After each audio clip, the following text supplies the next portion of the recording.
और क्रिसमस की खुशियाँ भी हैं। इस दफ़ा मैडम चीफ मिनिस्टर की हिदायत पे हमने तमाम चर्चेज़ पे इल्यूमिनेशन सराय आलमगीर, लाला मूसा, खारियाँ, जलालपुर, जट्टा, कुंजा, तमाम चर्चेज़ पे हमने की है। यहाँ पे भी आई होप आपको पसंद आई।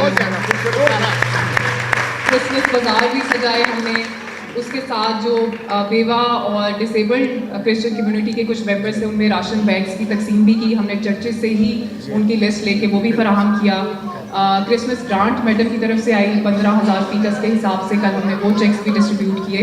तो हम आपकी खुशियों में बिल्कुल बराबर के शरीक हैं। आप बहुत अच्छा आप दिन अपना इंजॉय करें। काफ़ी 4-5 साल से हमारे फवारे बंद थे पार्क्स में, वो भी हमने चालू कराए हैं। तो आप लेडीज़ एंड चिल्ड्रन पार्क और नवाज शरीफ पार्क जरूर जाइएगा। और have a great day. Thank you so much.